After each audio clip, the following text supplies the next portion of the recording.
So hello guys, good morning. So malakas yung ulan kagabi. At kahapon may nakita akong kabuti guys. So babalikan natin ngayon. Nakita kong kabuti. Ano na? Sobrang tanda na. Hindi natin ito makakain, oh. Yan, oh. So ngayon babalikan natin. Dito lang na lugar. So iikutan muna natin dito. Titingnan natin kung may mga tumubo dito banda.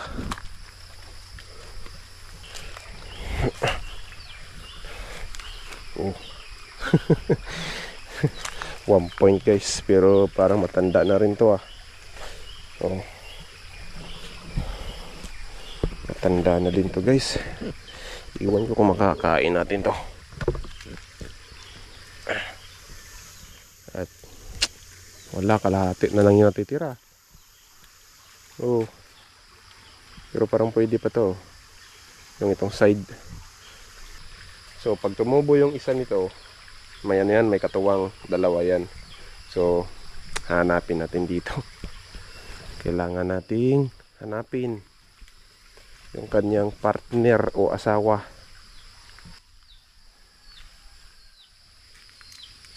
Oh. Ito yung kanyang asawa guys. Itong kanyang asawa, oh. Wow, sana all. Sarap talagang tumira sa probinsya. Maghahanap ka lang ng ulam, may makikita ka sa gilid-gilid. Solve na yung problema mo. Oh guys, ito yung malalaki. Sus, muinas naman natin. Muinas guys, muinas. Hindi ko inaasahan to na ganito kalaki makikita natin, pero matatanda na din. Sayang. Sayang guys. Lagay muna natin dyan. Oh, matanda na. Oh, grabe. Malalaki sana, kaso matatanda. Hindi ko kasi alam na tinutubuan to dito. Kasi hindi naman taga sobrang laki guys. So ito matanda na rin. May mga uod na to. Kinain ng daga. Uy, may anak pa sa ilalim.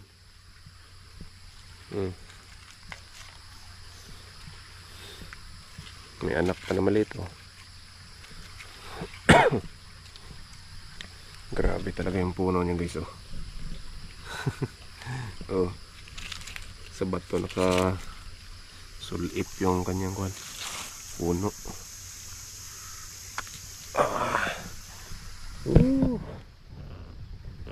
Ulam na.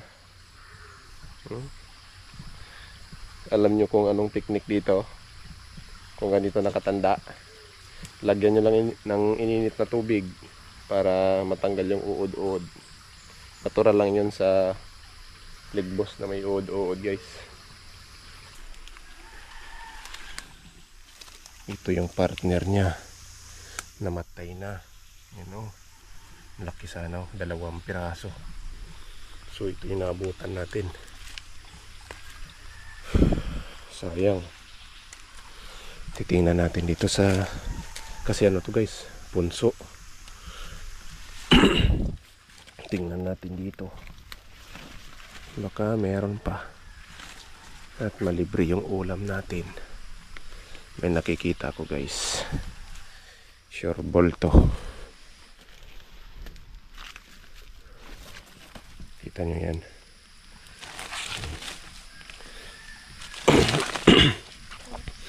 Malalaki sana guys, kaso nahuli tayo.